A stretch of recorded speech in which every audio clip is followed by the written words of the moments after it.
Good evening, everyone, and welcome. It is our delight and honor that you are joining us tonight, alumni and friends of Wordsworth College. My name is Erin Rudd Thompson, and I'm the past president of Wordsworth College Alumni Association. Although this is an online event and we're not on the Wordsworth College grounds, we are here as a community within the University of Toronto. And so we would like to begin with acknowledgement of traditional land. We wish to acknowledge this land on which the University of Toronto operates. For thousands of years, it has been the traditional land of the Huron-Wendat, the Seneca, and the Mississaugas of the Credit. Today, this meeting place is still the home to many Indigenous people from across Turtle Island, and we are grateful to have the opportunity to work and gather on this land. The Wordsworth College Alumni Association is proud to present a series of expert-led discussions on topics of interest to alumni, students, and friends of Wordsworth College. On the agenda for tonight, we will hear Professor Matthew Light's lecture titled Making Sense of the Ukraine Conflict. A Q&A session will follow the lecture, so please submit your questions and comments in the Q&A tab on your Zoom screens. My colleague Huda Henry, VP of our board, will moderate the Q&A session. We are excited that we are here for the second Alumni Cafe event for this year. Our speaker tonight is Matthew Professor Light, as I mentioned. He is an associate professor of criminology and sociological studies at the University of Toronto. He received his doctorate in political science from Yale University in 2006. Professor Light studies migration control, policing, and criminal justice, and public and citizen security, primarily in the Soviet Union region. His book, published by Routledge in 2016, and several related articles on Russian federal and regional migration policies in the aftermath of the breakup of the USSR, analyze what forms of freedom of movement emerged in the new post-Soviet Union state, and frames the Soviet and post-Soviet experience with migration management in comparative international perspective. Professor Light's recent work concerns policing and other aspects of public and citizen security in several post-Soviet Union countries, including Russia, Georgia, and Armenia, and examines the evolution of both public and policing institutions and private provision of security in the region. With Dr. Anne-Marie Singh, Toronto Metropolitan University, and Erin Ehrlich McGill, from McGill University, Professor Light is engaged in a 4-year SSHRH funded study of public and citizen security in Ukraine and Estonia. With this brief introduction of our speaker, I yield the spotlight to Professor Light to lead us on this important topic, making sense of the Ukraine conflict. Thank you.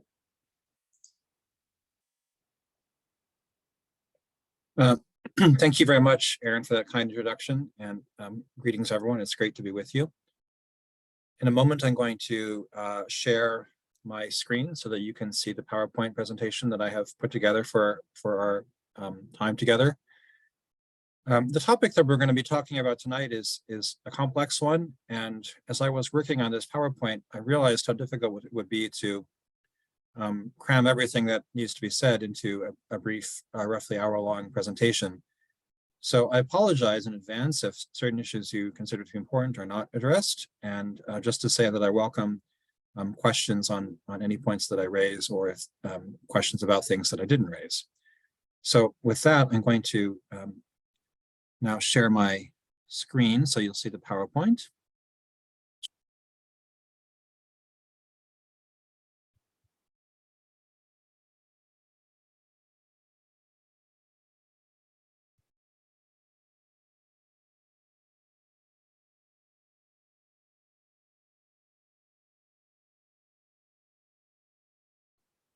Is everyone now looking at the intro slide?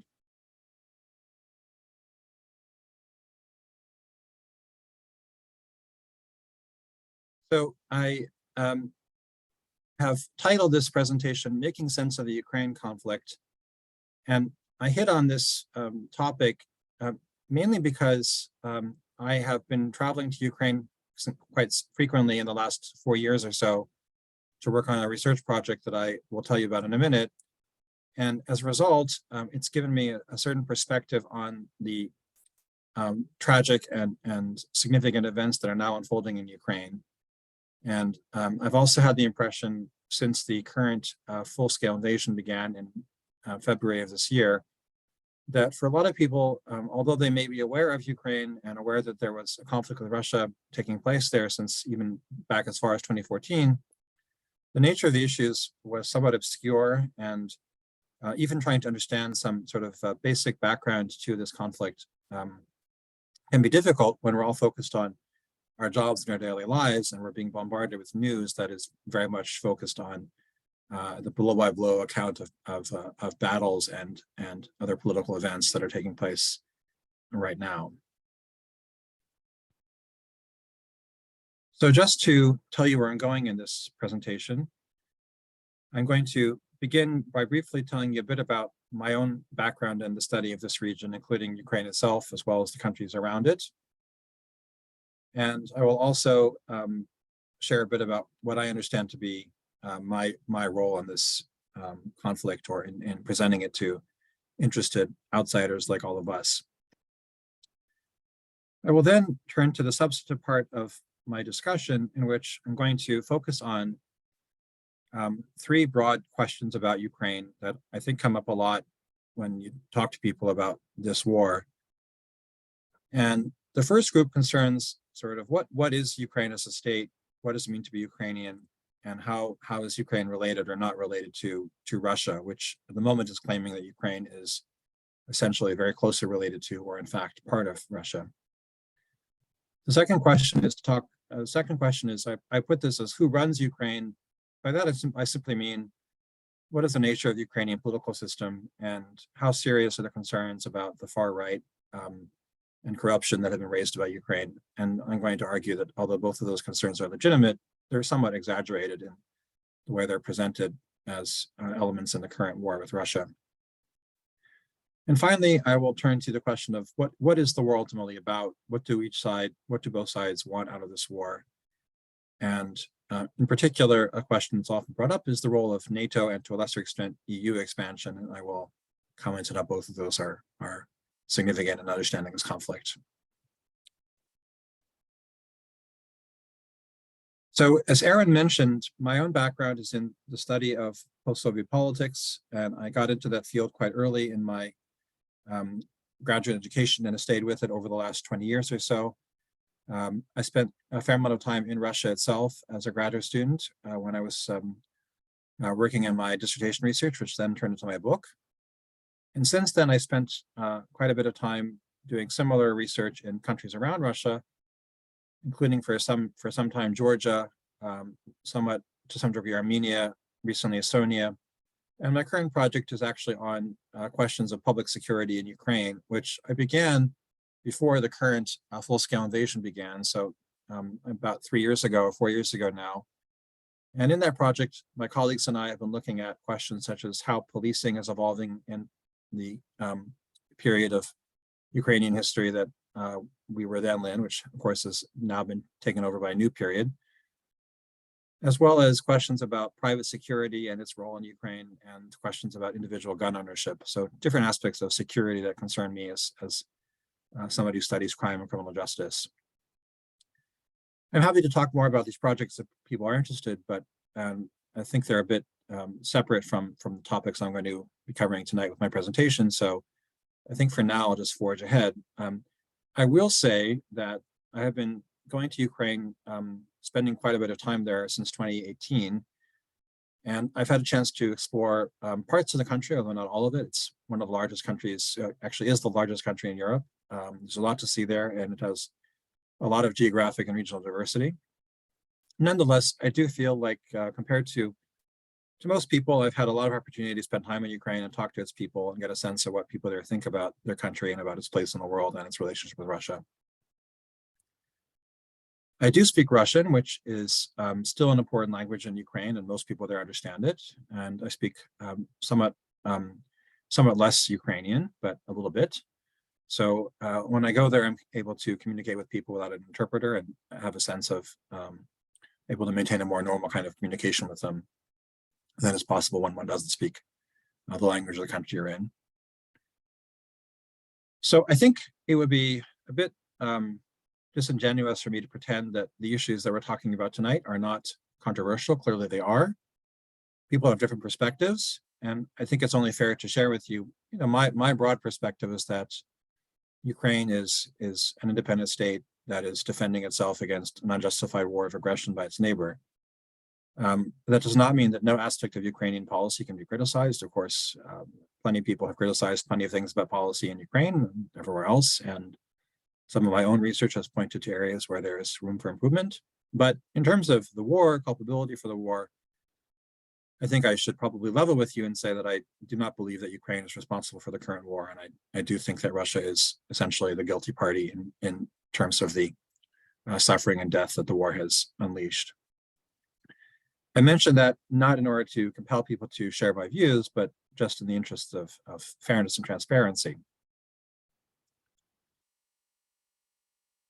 So let me begin by giving people some basic background about Ukraine and what kind of country it is. And I think that Ukraine is a country of contrasts and a country that's difficult to capture in any one sort of characterization. So it's the largest country by land area that's entirely in Europe. So Russia has more land area in Europe, but Russia is also partially in Asia. In fact, most of Russia's land area is in Asia. Ukraine has a population of about 40 million. Nobody knows exactly. Even before the war, the exact population was not known precisely because no census has been conducted there since Ukraine gained independence more than 30 years ago. But if it's about 40 million or a bit more, that makes it comparable to a country like Canada or Spain or Poland. It's also one of the poorest European countries in terms of GDP per capita. So the only countries that would be in the same league would be Moldova and a few places in the Balkans. Nonetheless, it's a country with a great deal of economic potential. It has a highly educated population, and I should have put on the slide, a growing IT sector. It's also, and I think people are now becoming more aware of this, tragically because of the war, the world's breadbasket. So it's one of the largest, if not the largest, grain exporters. And a lot of people in developing countries rely on Ukrainian grain. In addition, it's a major industrial powerhouse and has a strong manufacturing tradition. So in terms of the cultural and religious background of the population, as I'll discuss, it's a primarily Orthodox Christian society, but it also has minorities belonging to other religious or faith communities. So there is a significant Catholic community known as the Greek Catholics, significant Roma population, formerly known as Gypsies. And the people of the Crimea, or the indigenous people of the Crimea, were the so-called Crimean Tatars, who speak a Turkic language and are traditionally Muslim. Ukraine also has an important role in Jewish history, although since the Holocaust and large-scale immigration from the Soviet Union and independent Ukraine, the contemporary Jewish population is much smaller. And finally, as I'll discuss a bit later, Ukraine is a bilingual society.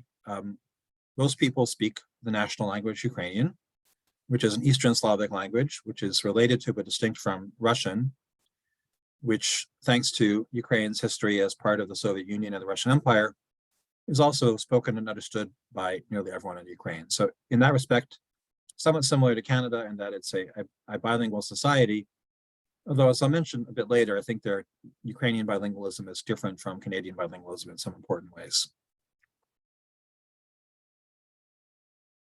So where does Ukraine come from? Well, Ukraine has a long, rich, complicated history. I think in order to not flood you with information, I'm just going to summarize what I see as some key highlights. And one point I would like to make is that you can see from this map that an entity centered on Kiev can be traced back to what is often referred to as Kievan Rus. And that entity existed for a few hundred years between roughly the 10th and 13th centuries. And what makes it distinctive in the European context was that it adopted the Orthodox form of Christianity that was prevalent in the Byzantine Empire, which you can see on the map that I've placed on this slide. The Byzantine Empire, as you probably know, was the eastern half of the former Roman Empire. And the form of Christianity that evolved there, the Orthodox Christian tradition, is somewhat different from the Western or Latin or Roman Catholic tradition that became predominant elsewhere in European society. Kiev itself was an important city on the Dnieper River and was the political center of that region. And thanks to an ongoing relationship of trade with the Byzantine Empire, it adopted the Orthodox Christian tradition and created what was a kind of loose federation of principalities. Some of the others that you can see on this map are in Novgorod and Suzdal. Ukrainians like to point out that in this period, when Ukraine, as it was called then, Kiev and Rus emerged as a distinctive part of Europe, Moscow had not actually been founded and would only be founded some centuries later. So what is the significance exactly of this historical evolution or historical legacy of Ukraine? I think the way I would put this is that this civilization or linguistic and cultural and religious part of Europe centered on the Dnieper River and the areas to the north of it is the origin of three modern states: Russia, Belarus, and Ukraine. One can argue about who has stronger claim to this heritage, or whether it's reasonable to talk about any one of them having a stronger claim. There's no doubt that Kiev was the leading city in this region, and the princes of Kiev were acknowledged to be the leading political figures in what was then called Rus. Interestingly, the country now calls Russia, we now know as Russia, if you look at maps from, say, the 17th century that were produced in Western Europe, they would refer to it as Muscovy, which comes from the word Moscow, of course, right? The leading city of that principality. Russia is the modern word for this state, which changed its name to Russia in order to emphasize its continuity with Kiev and Rus. I'm not in the business of saying how people should understand their heritage, but I think it's fair to say that Ukraine, Belarus, and Russia all trace their origins in some degree or in different ways to this particular region of Europe with its distinctive past. At the same time, something that you often don't hear from, say, Russian government officials who like to emphasize what they consider to be the unity of Russia and Ukraine is that this is a long time ago. So when these three countries were part of one entity, or parts of them were part of Kiev and Rus, the Normans ruled England and parts of France. And, this is a very remote past. And quite a lot of water has flowed under the bridge since then. And I think it's important to recognize, and Ukrainians do recognize this, that the history of these three countries has diverged considerably since the 12th, 13th century, and given them all distinctive historical experience, local traditions, and languages.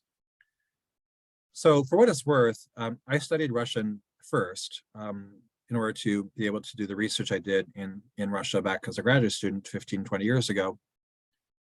And I began trying to learn Ukrainian about 4 years ago, and I was quite taken aback by just how different these two languages are. So people have asked me what would be a good analogy. Some people have asked me whether it's like Spanish and Portuguese. My impression is it's not even that close. It may be like, for those who know French, it may be something like Italian. So if you think about if you know French, whether because it's your native language or you studied it, does that mean you can speak Italian? No, the answer is no, right? You would have some advantages in studying Italian. You understand some Italian if it was shown to you in a written text, but they're not the same language. And that's simply a reflection of the fact that these three societies have evolved very differently and been subject to different influences since the period when they were all sort of part of this historic Kiev and Rus entity. Just to go back for 1 second, if you're wondering about this spelling distinction and why I use the spelling KYI rather than KIE, this has to do with the fact that in Ukrainian, the name of that city is Kyiv, pronounced roughly like that, and spelled KYIV. The KIEV spelling is actually a borrowing from Russian, and Ukrainians have since they became independent, tried to emphasize the Ukrainian name of their capital and encouraged foreigners like me to use it when possible. So I'm following that convention. So part of what makes Ukraine different from Russia, and I am simplifying a lot and skipping a lot, is that whereas the Principality of Moscow, which then essentially became the nucleus of the modern Russian state, developed effectively under the control of the Mongol Empire, so the Mongol Tatar state that came out of Central Asia and dominated this part of the world since the Middle Ages. Ukraine spent much more of its history associated with countries that were to its west. And in particular, in this phase of early modern Europe, much of what is now in Poland, as well as Lithuania and a large part of what is in Ukraine, were part of what's referred to in English as the Polish-Lithuanian Commonwealth, which was a complex, highly decentralized political entity in which what is now Ukraine was a component. And one consequence of that was that some people in what is Ukraine today adopted a religious hybrid called the Greek Catholic tradition, in which they are in union with the Roman Catholic Church, but essentially follow an Orthodox religious practice. And this is a significant minority in what is now Western Ukraine. I think it's also worth mentioning that as a result of this proximity to Poland, Ukraine was much more connected to major trends in European civilization. And so, for example, Kiev had a university system that was in contact with European universities long before what is now Russia did.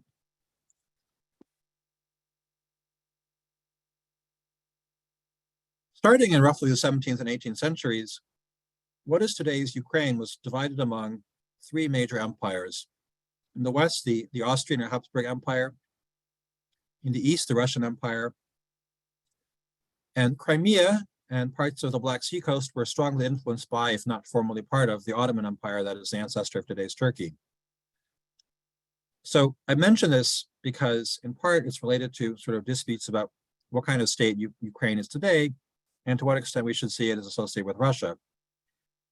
It's correct to point out that large portions of what's in Ukraine today, particularly the points from Kiev and points east, were parts of the Russian Empire for several hundred years. But that's by no means true of the whole country. And parts of what is today Western Ukraine were never part of the Russian Empire and only joined the Soviet Union after being conquered at the end of World War II, as I'll discuss in a moment.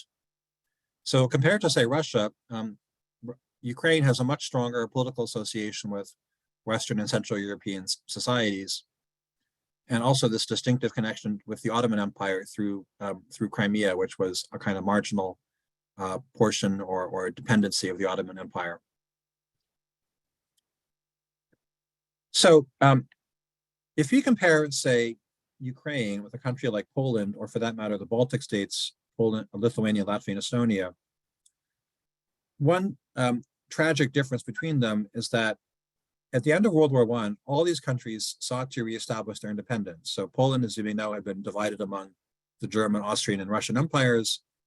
Ukraine, as I mentioned, mainly between the Russian and Austrian, and the Baltic states have been ruled by the Russian Empire for 200 years. At the end of World War I, all these states attempted to break free, and Ukraine was, in fact, briefly independent at the end of World War I. In fact, there were overcomplicated matters, but there were different Ukrainian states that emerged at that period. Unlike the other two, or pardon me, unlike the other, I should say, four, so comparing Poland, the Baltics, and Ukraine, Ukraine was reabsorbed or incorporated into the USSR by force in the early 1920s, with smaller portions becoming parts of interwar Poland, as well as Romania and Czechoslovakia. So if we were to look at a map of Europe in the 1920s, we would see that parts of what is now Ukraine were in essentially four different European states at the time: the USSR, Poland, Romania, and Czechoslovakia. And you can see that it's evident here on this map, which also shows you the boundaries of the post-World War II Ukrainian Soviet Socialist Republic. So I will just maybe emphasize a couple points about what's going on here. First of all, as I noted before, Ukraine includes areas of what is now Western Ukraine that were not historically associated with the Russian Empire and that were conquered by the Soviet Union at the end of World War II and assigned to Ukraine. So this is already kind of a distinctive feature of Ukraine that sets it apart from, say, the Russian Federation and gives it something in common with places like the Baltics, in that if we go back 30 years ago to when Ukraine was just becoming independent, there was a much stronger connection to non-Soviet states than there was in, say, Moscow or other places in what became the Russian Federation. And the final addition to Ukraine's territory that I'll mention is the peninsula that's shaded in purple there, the Crimean Peninsula, which was assigned to Ukraine by the Soviet leader Nikita Khrushchev in the 1950s. Not because he particularly wanted to be nice to Ukraine, but essentially for economic reasons, it was considered that Ukraine was in a better position to help that region develop and to promote its recovery from the devastation of World War II. Crimea before then was a multicultural region with, as I mentioned, the Crimean Tatar community, as well as a very rich cosmopolitan history involving Greek, Armenian, Jewish, as well as Ukrainian-speaking and Russian-speaking people. So I'm consciously skipping a lot of history, much of it very tragic. I think some of you might have noticed that we just, or heard that we just had the anniversary of the Holodomor, which I should probably put on a slide, which is the episode in the 1930s when several million people starved to death in the Ukrainian Soviet portion, the Soviet portion of Ukraine, as a result of a combination of crop failure and extremely severe and draconian grain requisitions by the Soviet government, in which grain was essentially removed violently from areas that were undergoing a famine. It's a tragic incident, and the World War II history of Ukraine is equally tragic, in which it was occupied by the Nazis and fought over by the Nazi and Soviet regimes, and the people of what was then Ukraine were victimized by both these regimes, notably the Jewish population, which was subjected to the Holocaust, but to different degrees. Everyone living in Ukraine experienced a great deal of persecution and suffering. So just to move ahead, why is there an independent state called Ukraine today? Well, the longer answer I've kind of already alluded to, which is that there is a long history of this entity being distinct from Russia, and that was recognized in the Soviet political structure, which Ukraine was one of 15 Soviet states, or 15 Soviet republics. The more immediate answer is that in 1991, the leaders of Soviet Russia, or which was then President Yeltsin, Belarus, and Ukraine, agreed essentially to break up the Soviet Union. And in Ukraine, this proposal was ratified by a popular referendum in which all regions of Ukraine, including Crimea, by the way, voted in favor of Ukrainian independence. Why do I mention this point, as well as the fact that in 2003, President Putin of Russia signed a treaty with Ukraine finalizing their boundary, in which all of what is now in contemporary Ukraine was assigned to Ukraine. I think this is important to bring out because what it shows you is that, contrary to the narrative of the Russian government, the independence of Ukraine and its current boundaries were not done against the will of Russia. They were done by agreement. This is the historical result of the decision of these leaders to end the USSR. We could have a longer discussion about whether the USSR was worth preserving. I think at this point, most people in Ukraine would say that they're quite happy to move on from it and that they do not see anything appealing about being in a state with Russia. And indeed, it's very clear from surveys of Ukrainians that as time has passed, the sort of any kind of lingering nostalgia for Soviet rule, let alone desire to be part of the same state of Russia, have diminished. And of course, since Russia began its aggression against Ukraine in 2014, support for any kind of political union or even close alliance with Russia has declined dramatically.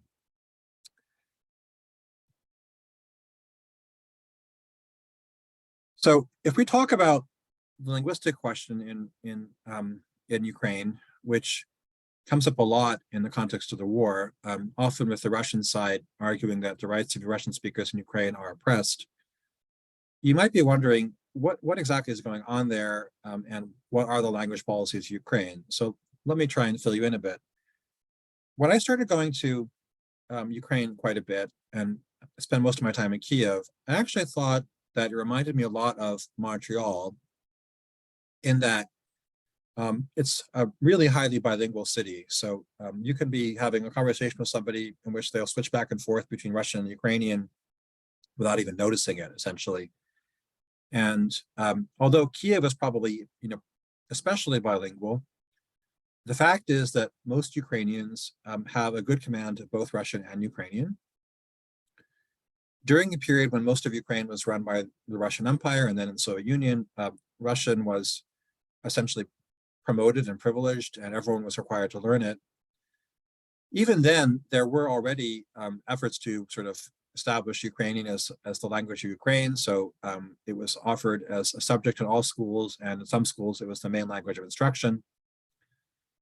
It's true, though, that during Soviet rule, and this was sort of can be measured in different ways, the role of Russian definitely increased and the role of Ukrainian diminished. Most books were in Russian. If you wanted to have any kind of professional career, it was probably going to be in Russian. So Russian was the language of advancement, of success, of official discourse, and communication with people from other parts of the Soviet Union. So since independence, there has definitely been an effort to promote Ukrainian and to establish it as the official language of Ukraine. I don't know why that should surprise anybody. And a similar process has taken place in every other post-Soviet republic other than Russia of trying to preserve the local language and give it official status. It is true that in some contexts, the use of Ukrainian is now mandatory. And over the years, Ukrainian has, I should say, official context, right? So in government offices and by broadcasters, for example. And in the years since independence, Ukraine has tried to establish Ukrainian as the main language of instruction in Ukrainian schools. So does this amount to suppression of the Russian language? I would say no. And I was in Ukraine as recently as last summer when I was there for about a week. And I can tell you that despite the war, people continue to speak Russian. It's the first language of many people. They're very comfortable with it.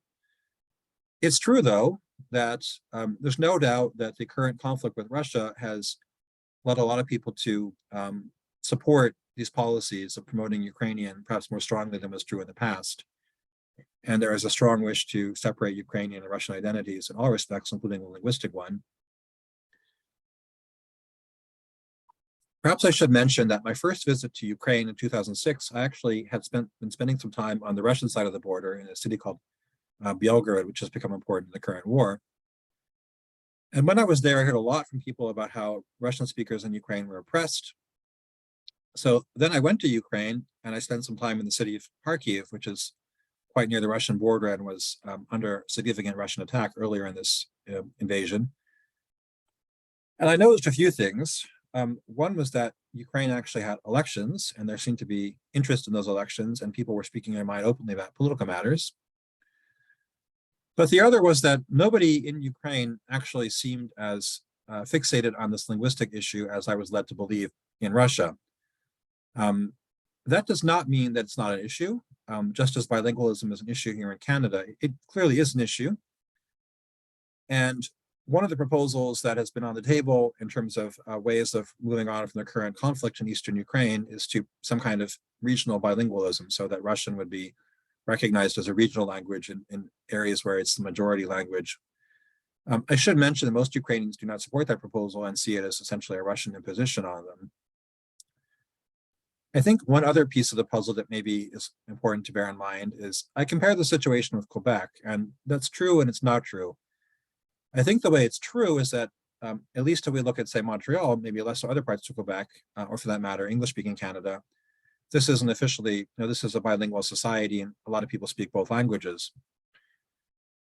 But on the other hand, I think that in some respects, Ukraine is a much more genuinely bilingual society than Canada is. Canada is a bilingual state, we could say, but they're quite clearly distinguished French-speaking and English-speaking populations. And if you speak one language natively, the other one is essentially a second language, and in most cases, people don't speak it that well.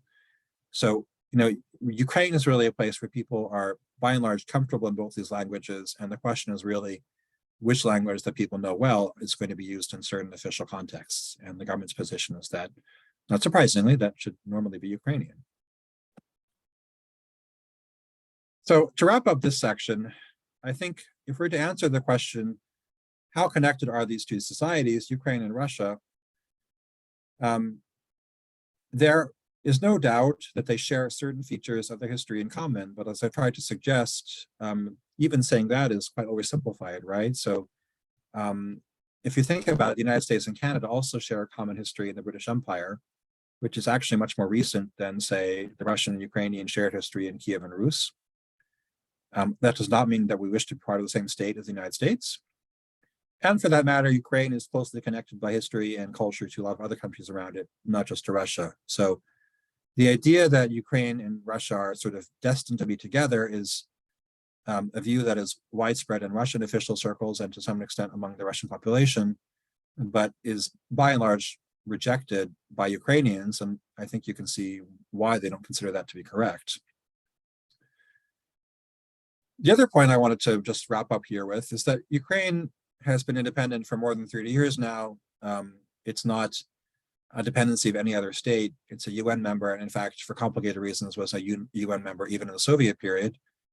And its boundaries, including Crimea and Eastern Ukraine, are internationally recognized, including by Russia. So I mention this because, in some sense, we could have this conversation about Ukraine's history, its historical connections with Russia, but as a strictly legal matter, there's nothing about Ukraine that is anything other than an independent state, just as Canada is, say, even though Canada was once a British colony or a French colony. It's no longer either of those. It's independent. Same is true of Russia, pardon me, of Ukraine, and also Russia for that matter. The final point, which may go wrong for a second, is that there's no doubt that these two societies are connected not just by history, but by other things such as trade, as well as connections of professional networks and family and friendship. So my colleagues and I just conducted a survey in Ukraine in which, among other questions, we asked whether people had family or friends in Russia. And, a good 25% of people, I believe, said they had family in Russia. A good third said they had friends. So if you think about, the United States and Canada, these are also presented often as countries that are highly interconnected and interdependent. And that's true, but the desire to have productive neighborly connections with a neighboring country and the fact that you might have friends or family there does not mean that you wish to live together with them under one government. And that essentially is what is the issue in the war that's going on now. So moving on to the next topic, the question of who runs Ukraine, or what kind of state or country is Ukraine today?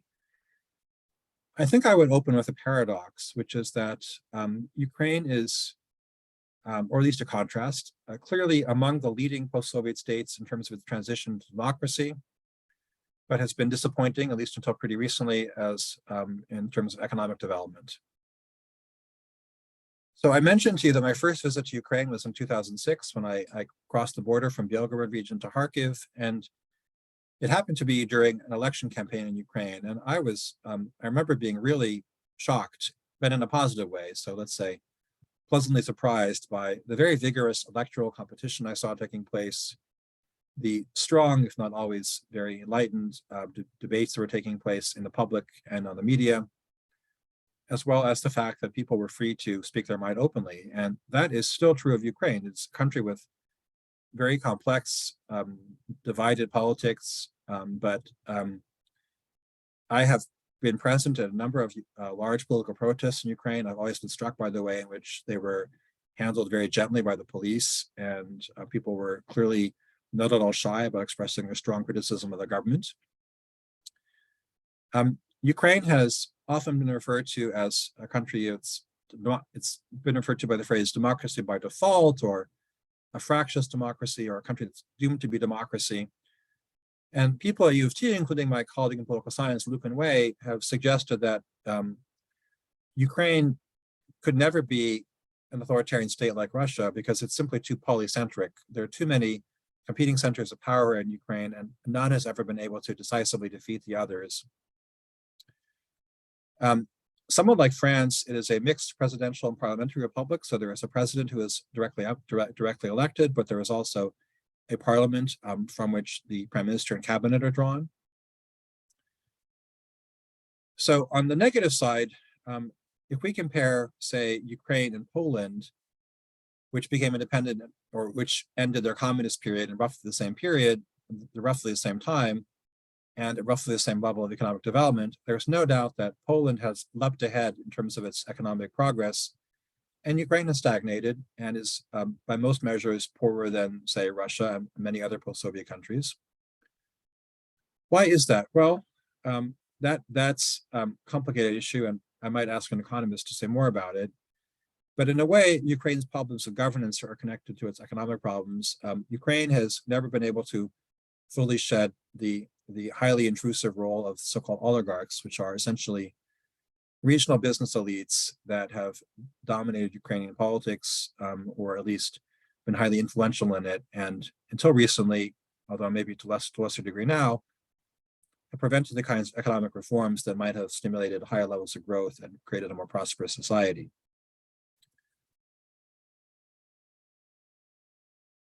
So I have here on this slide a list of Ukraine's presidents.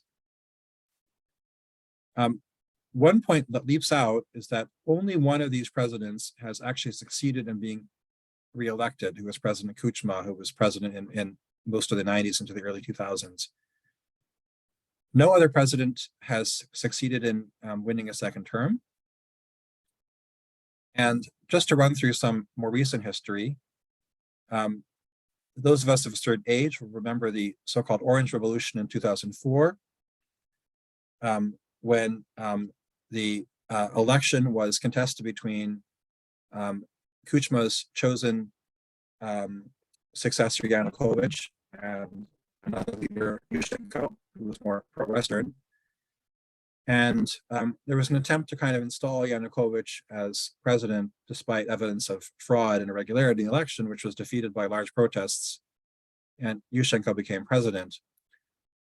This was also the moment at which Russia became seriously concerned that Ukraine was slipping out of its grip and began its sort of more hostile approach to Ukrainian politics. It labeled the so-called Orange Revolution essentially a CIA coup or an attempt to oust, interfere by Western governments in a post-Soviet country that was closely connected to Russia. Yanukovych eventually came to power after Yushchenko left office, and there's no doubt that he was properly elected.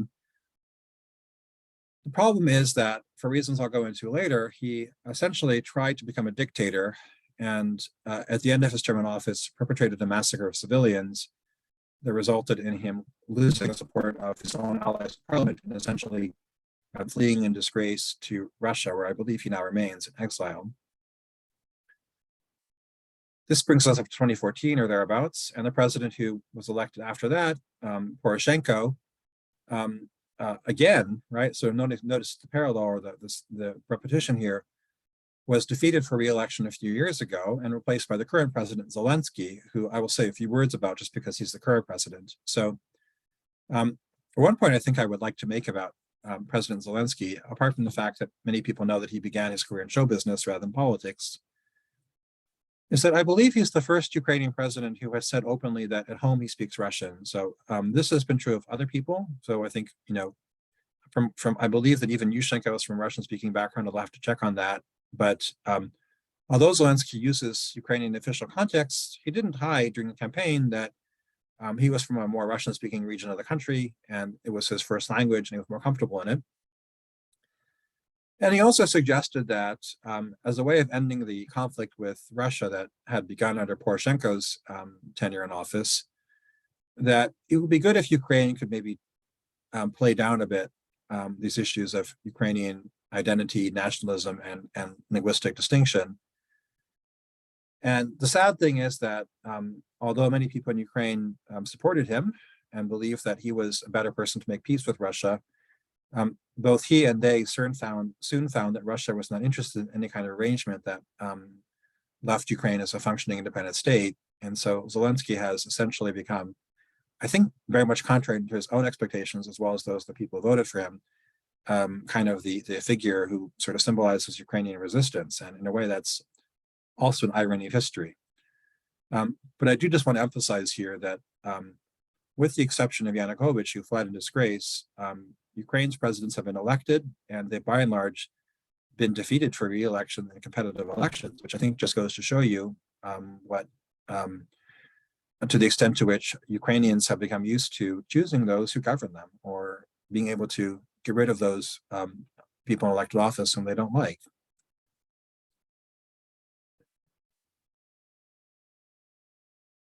So I debated whether or not to give this issue coverage, but it's something that's been brought up a lot in the conflict, and so I think it's worth giving it some attention. So the Russian government often refers to Ukraine as being run by Nazis or being a Nazi state, and I think that this is a gross mischaracterization of the nature of Ukraine, but it does bring up some historical issues that need to be addressed. So I mentioned before that World War II was exceptionally brutal and violent in Ukraine.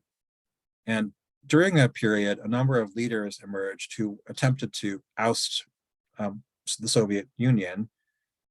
One of them was a figure named Bandera, and an organization called the Ukrainian Resistance Army, or UPA in Ukrainian, with which he was affiliated. And there's no denying that Bandera, although not particularly interested in being a Nazi, allied himself with the Nazis for purposes of ousting the Soviet government. And it's also true that although he himself was not involved in the Holocaust or massacres of ethnic minorities, including Poles, the UPA was to some degree. So there is this history. I think a few points need to be emphasized here. One is that similar right-wing movements existed all over Eastern Europe, and there was collaboration with the Nazis everywhere that they occupied, including portions of what is now Russia. And it also has to be acknowledged that people in Ukraine had a lot of reasons not to like Soviet rule, including the famine I just alluded to, as well as the very extensive purges and slaughter of Ukrainian intellectuals that the then Soviet leader Joseph Stalin had perpetrated. So there is this history. What does it really mean today? Well, my answer to that is it's mainly a matter of historical debate. So there's no denying that for some people in Ukraine and the Ukrainian community in, say, Canada, these figures are seen as symbols of anti-Soviet resistance. I personally think it's not appropriate to use them that way, but it's also probably fair to point out that many people who see them in that way are not endorsing their connections with their alliance with the Nazi government, which actually I should also mention was short-lived because the Nazis later turned on them. If we look at contemporary Ukraine, well, I have news for you. There is zero far-right representation in the Ukrainian parliament. If we were to contrast this with, say, major Western European countries like Italy and France, not to mention Sweden, where a new right-wing government just took office that includes a far-right party. By some indicators, the far right is far weaker in Ukraine than it is elsewhere in Europe.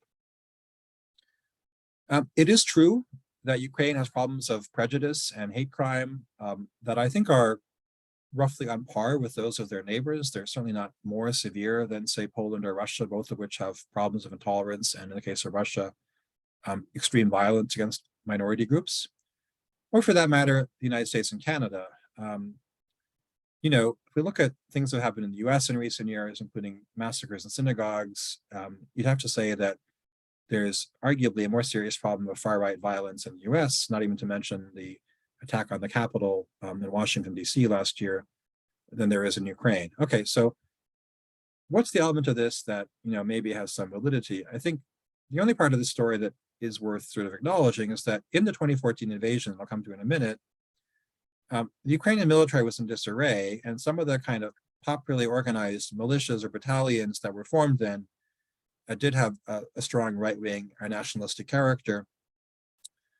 They have subsequently been absorbed into the Ukrainian army, which is a professional army run by career generals and supervised by the Ukrainian government. And so even if in 8 years ago now, they had stronger connections with the far right, that is not really the case to any comparable degree now. The one that is most often in the news is the so-called Azov Battalion, which became known earlier this year during the defense of the city of Mariupol, which the Russians eventually conquered and destroyed.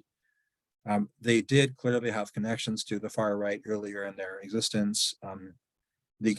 Most people seem to believe that those connections are much more attenuated than they were in the past. And speaking as somebody with some experience in Ukraine, I would say that it's not an intolerant society in the grand scheme of things compared to plenty of other places. Attitudes toward the Jewish community are typically quite welcoming. There is a strong history of prejudice against Roma or so-called gypsy people. That's true in a lot of Europe.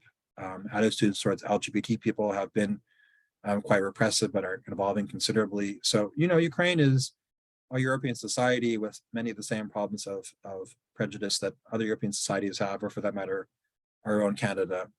But it is not a fascist state. It is not run by fascists, and its military is not Nazis. A similar kind of argument is that Ukraine is a kind of basket case that is incapable of economic development and is highly corrupt. And as I mentioned, there's no doubt that until the last 3 or 4 years, it's had relatively slow economic growth that has caused it to lag behind some of its neighbors, say Poland, even Romania, and Hungary, and also has ranked poorly in indicators of corruption. So both what's often called petty corruption, that is sort of payments to low-level officials, and what's often referred to as grand or elite or political corruption, so sort of corruption at the highest levels of the state. But I also think it's only fair to acknowledge, since 2014, and particularly since the EU association agreement that I'll mention was adopted a few years ago, that Ukraine has made huge strides, both in terms of decentralizing governance in Ukraine, so giving much more power to local governments and reducing the power of the central state, as well as to really trying to come to terms with the problems of corruption that have afflicted Ukraine.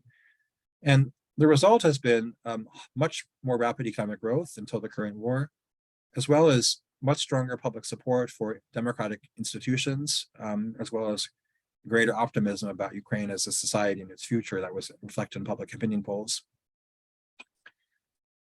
And in a way, these positive trends may be related in different ways to the resilience of Ukrainian society and the military success that Ukraine has enjoyed in the current invasion, in that I think it's fair to say the Russian government really saw Ukraine as just a kind of failed state that was incapable of defending itself. And they have now seen, I think, very clearly that it is not only a state with a capable military, but a state with a population who are invested in the survival of their country and wish it to be independent. So to wrap up this section, I would say Ukraine has its problems, but is very far from being the kind of basket case that the Russian government depicts it as. And indeed, compared to Russia itself and most other post-Soviet countries, it is clearly a success story in terms of its democratic transition.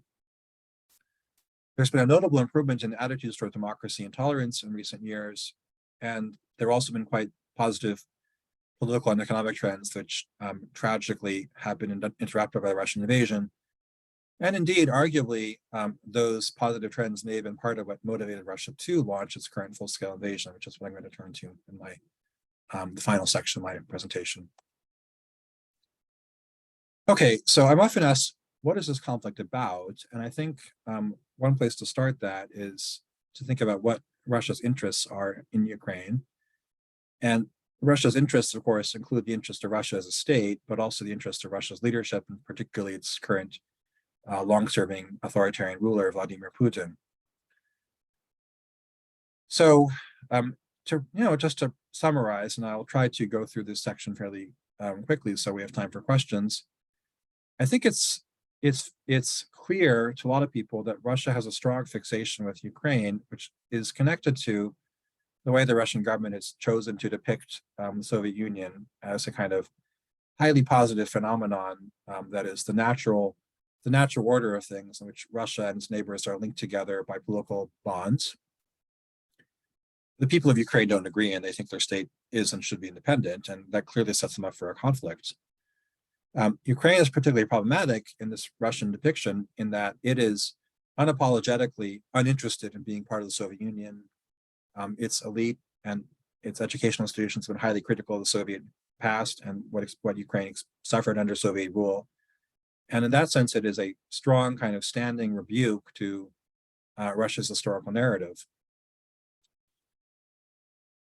There is also, and I think this point is not emphasized enough, an economic interest in keeping Ukraine subordinate. In part, that is because Russia itself has an economy that is not keeping up with trends in technological development and has an outdated industrial plant, which it has to find markets for. And Russia has sought to encourage, cajole, or force its neighbors to join its own Eurasian Customs Union in order to essentially compel them to be a market for Russian products. It's also been suggested, including by a colleague in the UK, Sam Green, that Russia needs Ukraine in order to be kind of part of the Russian financial system, and that the more that Ukraine is drawn into the orbit of the EU, the less it's available for financial shenanigans, the kind that benefit the Russian elite. What about military? Well, it's true that Russia has had a naval base at Sevastopol, which the Ukrainian government agreed to in 1997. This is the successor of the Soviet naval base there on the Crimean Peninsula. But it's not really clear to me or anyone else why, as a military matter, Ukraine needs to be controlled by Russia for Russia to be safe from it. So I would just point out here that Russia has neighbored a number of NATO countries for years, including Norway since the 1940s. And the argument that somehow Ukraine is uniquely necessary for Russia as a buffer, I think, has never been really very well defended. So how did the current conflict begin? Well, we can go back to 2013, when Ukraine, under its authoritarian leader Yanukovych, was negotiating with the EU about an association agreement that would essentially enable Ukraine to enjoy the benefits of free trade with the EU, but would also involve Ukraine opening its own markets to the EU and ending a number of subsidies for its own inefficient industry that would involve raising fuel prices for them, among other things. So this was controversial in Ukraine, but a narrow majority of people in Ukraine were in favor of this agreement, which they saw as a way to overcome Ukraine's economic stagnation and to create a more modern, diversified economy that was linked in with the largest trading bloc in the world. Russia really objected to that and wanted Ukraine to join its own post-Soviet economic association. And this left Yanukovych kind of in the middle. He was not dead set against the association agreement, but he was quite dependent on Russia for his political survival.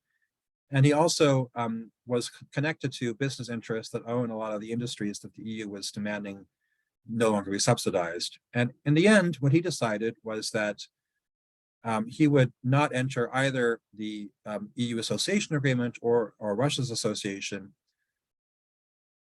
And that was what sparked the protest movement on the main square in Kiev, known as the Maidan, that later became known as the Euromaidan movement or the Revolution of Dignity. And I think to everyone's surprise, this protest movement, which was sparked by the debate about the EU project, grew very rapidly into hundreds of thousands of people. And of course, there is a backstory there, which is that over the last several years, Yanukovych had become highly autocratic. Among other things, he had thrown his main political opponent, Yulia Tymoshenko, a former presidential candidate, into prison. And for many people, the attempt to kind of tie Ukraine to Russia economically was the last straw that essentially caused them to come out in large numbers and protest. Yanukovych responded, unfortunately, in a very violent way, ordering his elite police unit, the Berkut, to essentially open fire on these protesters, which produced a reaction different from the one that he expected, which was a kind of large-scale flight from support for him among his own party in parliament that resulted in his eventual ouster or removal by parliament and his flight to Russia. So why am I telling you all this? Well, it's been alleged this was a CIA coup, and I think, it's really not supported by any independent observer. It's true that the West was quite happy to see the end of Yanukovych and was happy to cooperate with a new pro-Western government, but Western governments did not bring about this revolution. This brings us to Russia's first attack on Ukrainian territory in 2014, which began with the Crimean Peninsula. I've told you a bit about the Crimean Peninsula, including the fact that it was the host to the Soviet Black Sea Fleet and was then allocated to Russia by an agreement with Ukraine in 1997. Nationalists in Russia have been saying for some time that Crimea really should be part of Russia, even though President Putin himself signed a treaty recognizing as part of Ukraine. And it appears now that Russia had developed some contingency plans, essentially to seize Crimea in the event of an unfavorable political turn of events in Ukraine, which they then executed very successfully. So with very minimal resistance by the Ukrainian military, they quickly occupied Crimea and conducted a so-called referendum there. They also, shortly thereafter, essentially attacked or used their local proxies to attack these regions of Donetsk and Luhansk in eastern Ukraine, and which then proclaimed themselves to be independent people's republics.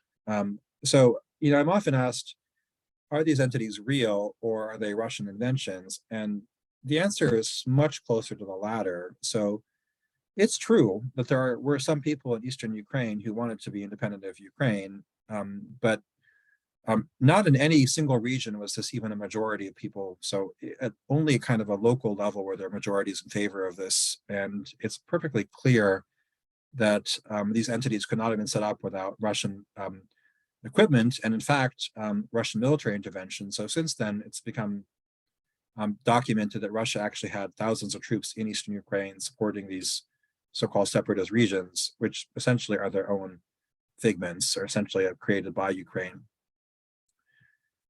So, what would we say in Canada if the United States stirred up separatist sentiment in Quebec and then created a People's Republic of Quebec? I think we'd be quite angry about that. We would see that as a form of US aggression. And that is how most people in Ukraine saw this process. Even ones who were generally in favor of cooperation with Russia before began to turn against Russia in large numbers. The Europeans, seeing the way things were going and that Russia was in the process of invading Ukraine and Ukraine was not in a position to resist, had two options. One was to arm Ukraine and impose very strict sanctions on Russia. The other, which unfortunately they went with, was to try to strong arm Ukraine into some kind of essentially negotiated settlement that they hoped would freeze the conflict and allow it to be resolved. And this is the so-called Minsk agreements. There are actually two of them, but just to simplify, we'll call them the Minsk agreements after the capital of Belarus, where they were negotiated in 2015. What they provided for was complex, but in essence, they provided that these two regions should be reintegrated into Ukraine, but that they would also have to be disarmed. And Ukraine agreed to this, but its understanding of what this meant was different from Russia's. It meant in particular for Ukraine that they should be disarmed first before they would be allowed to participate in Ukrainian elections. Russia and these regions took the position that they should be allowed to be integrated into Ukraine and then only then may be disarmed. And Ukraine has always said that that is not compatible with Ukraine's sovereignty, which, if you think about it, is reasonable, right? They're basically being asked to allow armed men to participate in their political system and essentially supplant Ukraine's institutions in these regions, including on the Ukraine-Russia border. Okay, so I want to give time for questions, so I will try to go quite rapidly through my few remaining slides. What about NATO expansion? Is this part of why Russia is so angry at Ukraine? Well, I would say it's a rather thin argument. In 2008, there was a proposal on the table under the then Ukrainian government of Yushchenko to begin the process of exploring NATO membership along with some other post-Soviet countries such as Georgia. A number of European countries in the 2008 NATO summit in Bucharest, the capital of Romania, blocked this, led by the German Chancellor Merkel. So that went nowhere. Ukraine has never been a member of NATO. It's never been a candidate for membership. under Yanukovych, it adopted a constitutional policy of neutrality, that Ukraine would never be a member of any military bloc. And up until 2013, public opinion was being tracked on this issue, and it was very clear that there was no majority in favor of NATO membership. In fact, there was a strong majority against it. So it's really only Russia's behavior since 2014, and even more so since the onset of the full invasion this year, that have turned Ukrainians into supporters of NATO membership. It's just not the case that NATO membership is the cause of Russian aggression. If anything, Ukraine's interest in NATO membership is the consequence of Russian aggression. There's much more to say about this, but I'll just move on quickly so as to make sure that I cover everything. So I think that nobody knows fully what's going through Vladimir Putin's head, but why did he choose to expand his aggression against Ukraine this year? I will identify a few likely factors in it. So one is that after 2014, when Ukraine did in fact enter into this EU association agreement, it was showing signs of success, right? So economic development that was exceeding what it achieved in the previous period. And one argument is that, as I mentioned by my colleague Sam Green, that essentially Russia saw Ukraine as being successful without it and removing Ukraine from Russia's economic orbit, and saw that as unacceptable. As a related matter, President Zelensky, since coming into office, had conducted a number of negotiations with Russia that really went nowhere, and essentially led him to conclude that he needed to take a hard line against Russia, including in suppressing various pro-Russian political parties and Russian media. And it seems to have also conveyed to Russia that it was never going to really be able to reintegrate Ukraine in the way they wanted. So they saw Zelensky as their last best hope to bring about an acceptable political outcome. He turned out not to be interested in helping them achieve that. And so one interpretation is that they decided that he needed to be removed, and Ukraine also needed to be essentially reconquered. A further strand in this is that President Putin has been dealing with, for a number of years now, the consequences of Russia's economic stagnation. So there has been very little growth in the Russian economy since 2008. Living standards, although they're not at 1990s levels, are clearly much lower than they were a decade ago.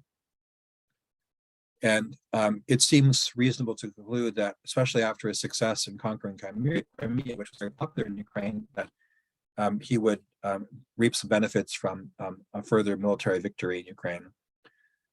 And of course, the final piece of the puzzle is the debacle that the United States and NATO experienced in Afghanistan last year, which led Russia to believe that NATO was a spent force, in particular the United States. So to close, why should we care about this if you're not interested in Ukraine? Well, of course, I'm kind of interested in Ukraine professionally, and I've become fond of Ukraine and its people since I began going there. But I think even if Ukraine itself is not of interest to you, the stakes of the current war are really the future of European security, in particular, whether Eastern European countries, not only Ukraine, can be effectively independent of Russia or not. And in the broader scope, that also implicates whether the world is going to become increasingly dominated by this authoritarian duo of Russia and China, as well as a related matter, the survival and flourishing of democracy around the world, whether democracy will remain a kind of viable system of government, or whether it is going to be seen as something that is weak and can be overthrown. I think we've also seen in recent years the rise of the far right in a number of Western countries. There are clear links between that movement and the Russian government, and there's no doubt that the far right would be strengthened by Russian victory in Ukraine. So it's a serious moment for not only the people of Ukraine who are experiencing all the tragedies of war and occupation, but for all of us who care about the future of the NATO alliance that Canada is part of, as well as of our own democracy. So thank you for your attention. I'm sorry that I went on a bit longer than I meant to, but I'm very happy to take your questions.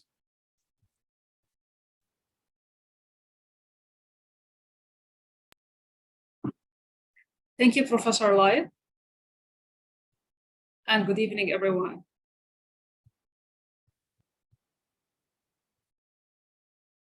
My name is Huda Henry. I'm the VP of the Board of Directors of the Woodsworth College Alumni Association. We will be moderating the Q&A session. Professor Light, you tackled a complex and controversial topic, the war in Ukraine. You provided us with a historic background, recent political events and problems in Ukraine, and what has led to the war. Certainly, you have a distinctive outlook on current events, given your research and expertise in the region, and we thank you for sharing your expertise with us tonight. So besides your expertise, it is great to have a speaker who also attended our last cafe event back in October. And that's how we have connected and we're able to make this webinar happen. Moving to the questions from the audience, I'll try to pick from the different topics to cover as many as we can during the next 15 minutes. The first question is coming from Geneva Ferguson. She's an alumni and also a historian of Asia. Professor Light's statement that early Ukraine did business with countries to the West only. Why do you think this? For example, the trade was healthier due to the caste to the West. Number two, what of rivers? Trade along rivers, and where are these rivers found? Eastern early Ukraine or Western early Ukraine?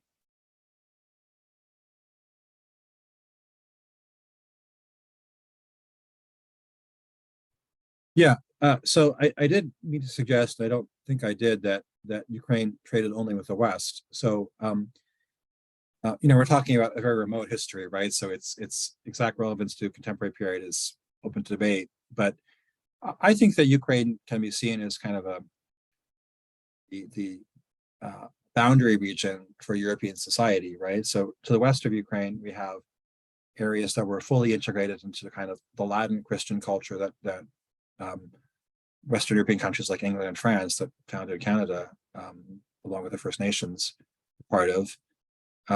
It itself, as I mentioned, for reasons of essentially trade and other kinds of connections, was integrated early on into the Byzantine Orthodox tradition. But what is now Ukraine has always had extensive connections in all directions. So it has connections to Central Europe, it has connections to Russia, including economic ones.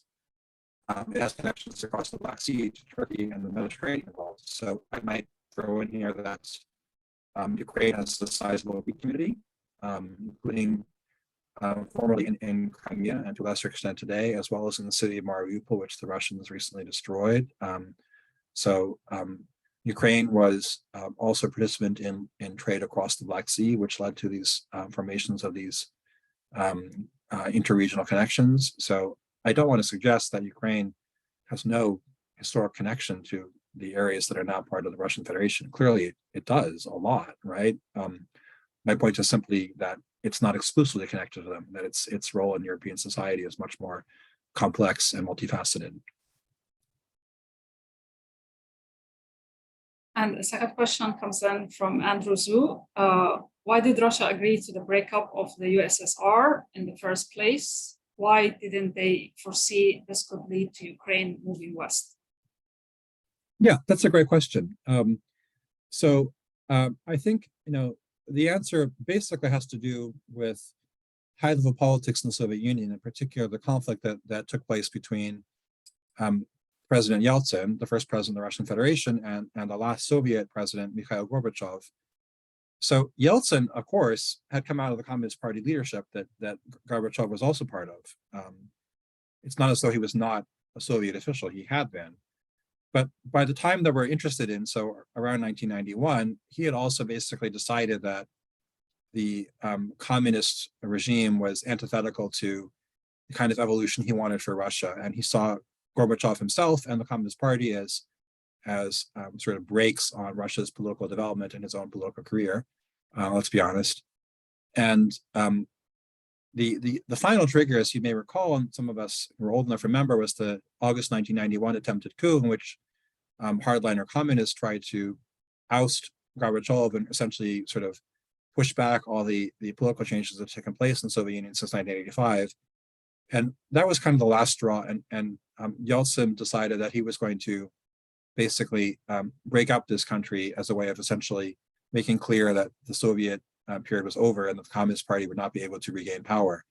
So, that was, I think, his motivation. And it's become known since then. So, for example, the former Ukrainian president of the time and other Ukrainian officials who interacted with Yeltsin have, in their memoirs or public statements since they left office, said that when dealing with them, he seemed to have a very hard time accepting that they would behave like an independent country. So your question is well taken, right? That on the one hand, Yeltsin had certain political aspirations that he thought could be achieved by breaking up the Soviet Union. On the other hand, we see a certain kind of pattern that Putin has continued, but that didn't begin with Putin, of not really being willing to come to terms with what this means, right? This is something that Russia itself willed. Russia willed the end of the USSR. That meant that Russia became an independent state. It meant that Ukraine became independent. And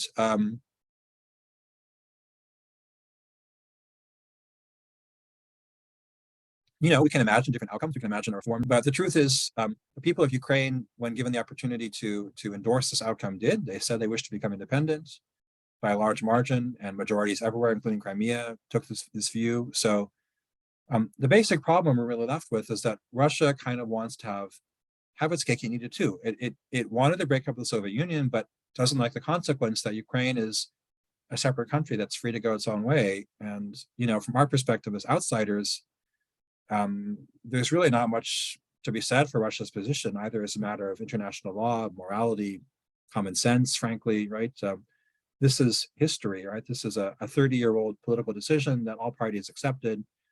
I sometimes would say it's as though, the United Kingdom in around 1980 decided that it didn't want India to be independent. Well, sorry, right? This train has left the station. India is independent, and you have to deal with it. And for those of us who are not Ukrainians, to accept the Russian position is basically to accept that any country that can kind of present a sort of fig leaf historical argument should be able to conquer or absorb its neighbors in order to achieve its political objectives. And that's not a precedent that I think most countries are willing to accept for a good reason. That leads us to our next question. Could this effort by Putin be seen as an effort by Putin to expand Russia's sphere of influence to recreate a bipolar international order similar to that of the Cold War between the US and Russia? Yes and no. I think yes on the first part, and the second part is more complicated. So, I appreciate that question because, I structured my presentation around a number of claims by Russia about the history of Ukraine that I have suggested are wrong.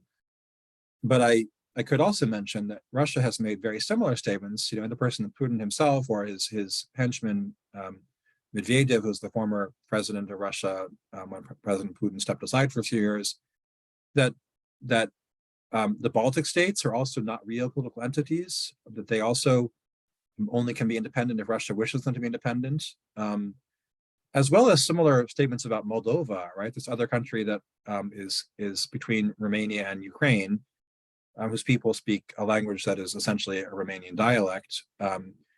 Without going into all of it, new evidence has come out that if Russia had been successful in its invasion of Ukraine, they might well have tried to also conquer Moldova. And as it happens, I was also in Estonia last summer, and I can tell you that the mood there is very concerned that Russia might at some point seek to conquer Estonia as well as the other Baltic states, which is probably why they are among the strongest supporters of Ukraine in the European Union and NATO.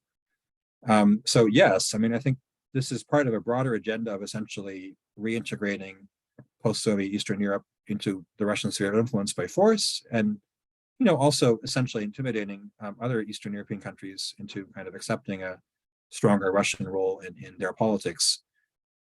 I don't think that Russia exactly expects that it could recreate a bipolar world. I think the rise of China has made that impossible.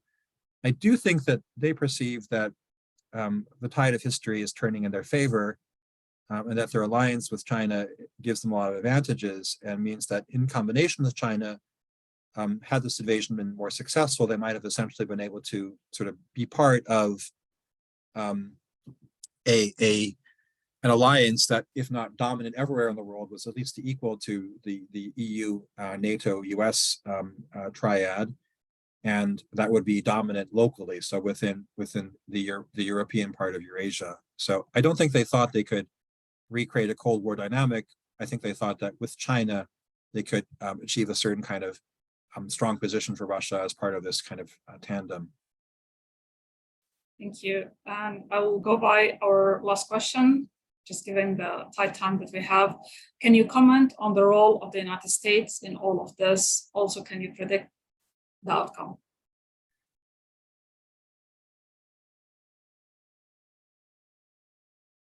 Professor Light, we can't hear you. You're muted.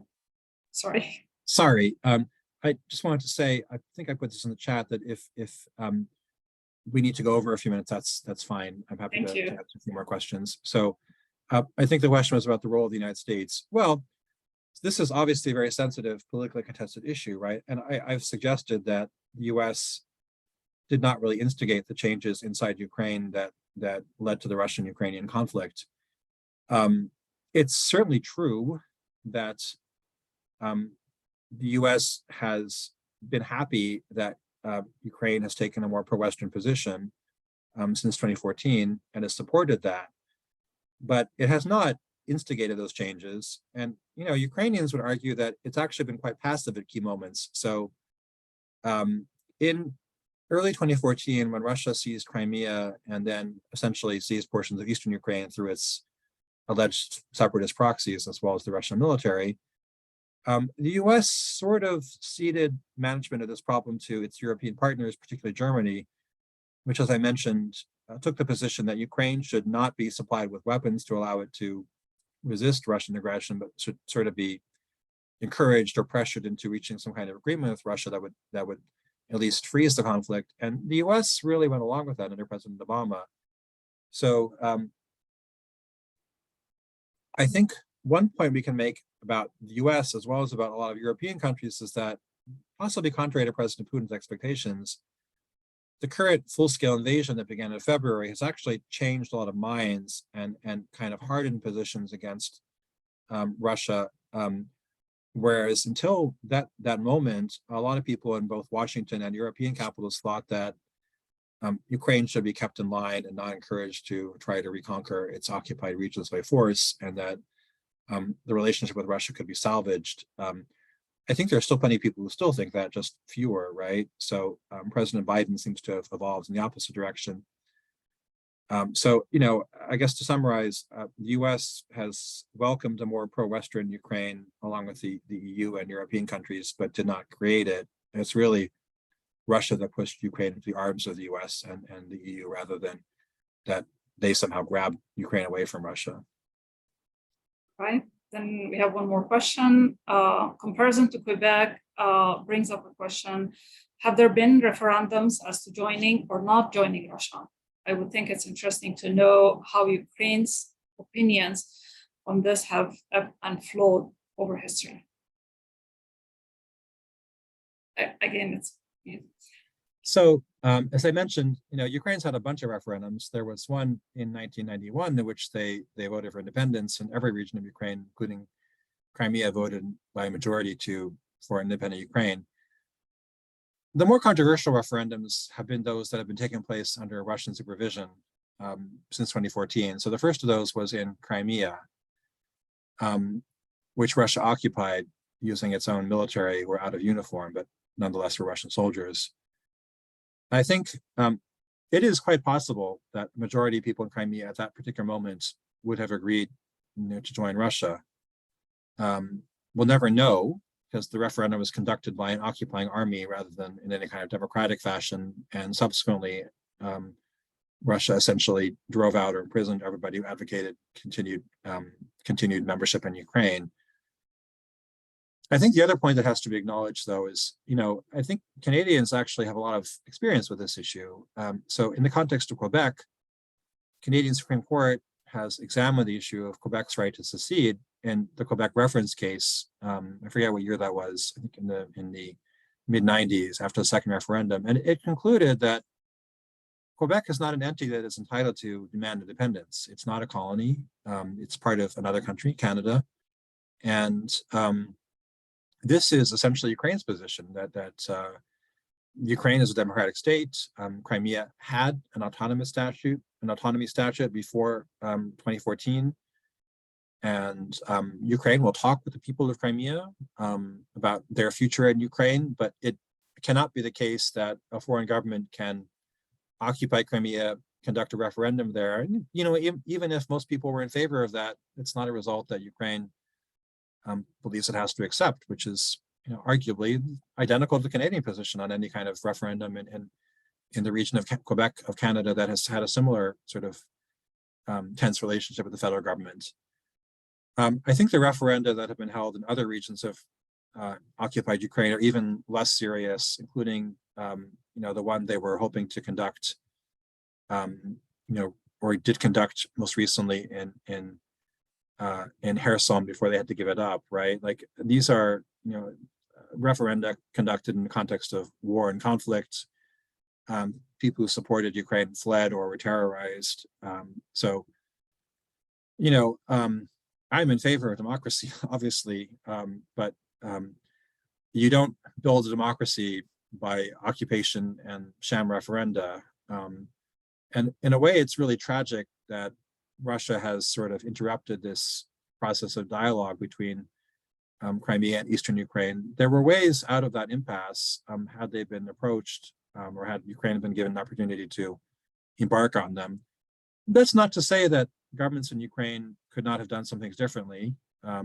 So, for example, I earlier alluded to the fact that at the time that the EU association agreement was being debated in 2013, a lot of people in Eastern Ukraine thought that it was not great for their industries to be undercut in this way and to possibly lose the Russian market.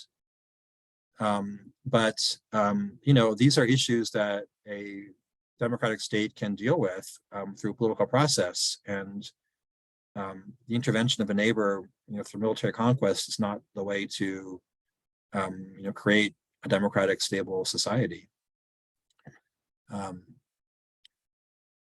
Okay, so I'm being offered an opportunity to give my final thoughts. Well, I feel like I only scratched the surface. I apologize if anything I lingered on was too much, or if I missed some things you think are important. I do think that, living here in Canada, I have noticed that for many Canadians, this issue is sort of remote from us. I think a lot of people are aware of and regret the humanitarian catastrophe that's engulfed the people of Ukraine. Thousands of them have been killed or maimed or have lost loved ones or livelihoods because of this terrible war. I guess I would just like to emphasize, before closing, that I see that the people of Ukraine, although they're pursuing their own interests as a country in wishing to be independent and to chart their own destiny independently of their neighbors and to build their own democratic society, they're also, in some sense, the canary in the coal mine for all of us. And I do think that this is a graver crisis for the world and for Canada than many of us realize. Perhaps it's worth thinking about the fact that Canada is also not a superpower. We don't have our own nuclear deterrent. We neighbor a much larger country that likes to throw its weight around, with which we've had difficult trading negotiations over the years, right? So part of what's at stake in this is whether there is effective sovereignty in the international system for countries that are not the US, China, and Russia, or maybe a few others, right? And I think a lot is at stake for Canada and the outcome of this war, and that is why, as a matter of both morality but also of enlightened self-interest and our interest as a country, Ukraine's current crisis deserves our full attention. So, thank you very much for your attention. It was a pleasure being with you, and I look forward to further opportunities to participate in this series, which is a wonderful resource for all of us. Thank you, Professor Light. Really, this has been a very interesting lecture and topic. Everyone, I just wanted to let you know that this event is recorded and the video will be published on the YouTube channel for Woodsworth College. For the closing remarks, here's Erin. Erin, I will hand it back to you. Great. Thanks, Huda. Well, Professor Light, on behalf of the Wordsworth College Alumni Association, we would like to express our utmost and sincere gratitude for this discussion.